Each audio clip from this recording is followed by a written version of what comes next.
Alam mo ba na ang bringhi ay isang sikat na kapampangan dish na nagsimula pang lutuin bago pa dumating ang mga Kastila? Sobrang tagal na, di ba? Tara, samahan mo ako. Magluto tayo ng bringhi. Simulan na natin ating pagluluto. Unang gagawin natin ay magigisa muna tayo. Kaya naglalagay na ako dito ng mantika. At nang uminit ng mantika, naglalagay na ako dito ng bawang. Papalabasin natin yung aroma nitong ating inilagay na bawang. Susunod ako naman ito ng sibuyas.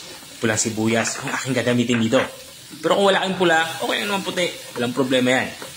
Kapag lumabas na aroma nito, ilagay na natin itong ating chicken or ating karning manok. Isasangkot yan natin itong ating inilagay na karning manok hanggang sa magkulay light brown ang kulay nito. At habang isinasangkot yan natin to, isama na din natin itong ating balunan ng manok. Tuloy-tuloy tayo sa pagsasangkot siya hanggang sa magkulay light brown ang kulay nito, katulad na nakikita nyo. Kapag ganito na itsura niya, ilagay na natin itong ating dilaw na luya. Maglalagay na din ako dito ng kaunting tomato paste. Makakatulong itong ating inilagay na tomato paste para mas maging matingkad ang kulay ng ating nilulutong ulam. Lutuin natin ito ng maigi hanggang sa tuluyang mabalot ng dilaw na luya itong ating karning manok. At maglalagay na din ako dito ng iba pang pampalasa. Naglagay nga ako dito ng black pepper powder.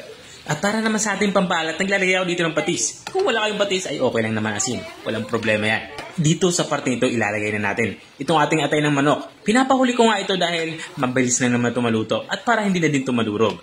At maglalagay na din ako dito ng chorizo. At this point, alam kong luto na itong ating karning manok. Kaya naman ilalagay ko na itong ating bell pepper. Pula saka green na bell pepper yung aking inihalo dito. Bali, ginawa ko lang dito ay hiniwa ko lang ito ng pahaba saka maninipis. Tapos kung mahalo ito maigi, ilalagay na natin itong ating glutinous rice. Malagkit na bigas sa Tagalog. Ang ginawa ko pala dito sa ating malagkit na bigas ay hinugasan ko lang ito at binabad ng kaunting minuto. Tapos nga natin mailagay itong ating malagkit na bigas ay haluin lang natin ito na maigi. Kasi magganito yung itsura niya. At kapag ganito na yung itsura niya, pwede na natin ilagay yung ating pangalawang gata. Bali, 2 nyug na ang aking pinagata dito. Mas masarap kasi sa ganitong dish ang alam mong hindi tinipid sa gata. Ganun yung sikreto sa pagluluto ng ganitong pagkain.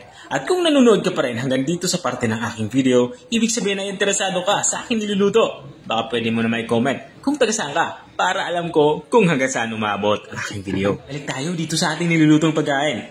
Naglagay nga ako dito ng isang pirasong chicken cube. At dito naman sa parte nito ay hinahalo ko muna ito. Nagawa ko nga ito para sigurado tayong hindi masunog ang pinakailalim ng ating nilulutong ulam.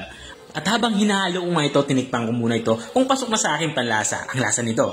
At dahil nga kulang ito sa alat, naglalagay ako dito ng kaunting patis. At ilalagay na din natin itong ating mga panghuling sangkap. Naglagay nga ako dito ng green peas. At naglalagay din tayo dito ng pasas. At mayroon din tayo dito ng carrots. Balang ginawa ko lang sa carrots ay hiniwa ko lang ito ng medyo paislant. At dito naman sa parte nito ay ilalagay ko na itong ating unang gata.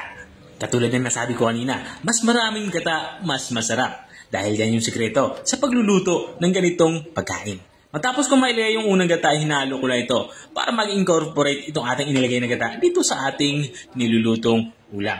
At kapag nahalo na natin ito na maigay, tatakpan na natin to. At this time, ilalagay ko na itong ating dahon ng saging. Bale, ang ginawa ko sa saging ay ginainitan ko lang ito ng magya para tumibay ito at maging ganito yung tsura niya. At ito nga, itatakpan na natin to at lulutuin sa pinakamahinang apoy. At habang nga tayo ay nagpapatuloy sa ating pagluluto, gusto ko lang i-shoutout ang mga masusugid nating mga taga-subaybay. Big shoutout nga kay Manuel Ibanez ng Parañaque South. Shoutout din kay Ma'am Wingmel Di Juan ng Samar. At kay Ma'am Florenda Gumban Kimilat ng Surigao del Sur. At maraming salamat din sa mga walang sawang nanonood at nakasubaybay dito sa aking channel. Balikan natin itong ating nilulutong ulam. Matapos nga ng ilang minutong pag-iin dito sa ating malagkit na bigas ay dito sa parte ito ay lutong-luto na ito. At ang ating inilagay na gata ay naging mantika nito. Ito yung gusto natin mangyari para hindi agad masira itong ating nilutong pagkain. Ang gagawin ko lang dito ay papalamigin ko lang ito at ililipat ko lang ito sa malinis na bilao katulad ng ginagawa natin kapag nagluluto tayo ng biko.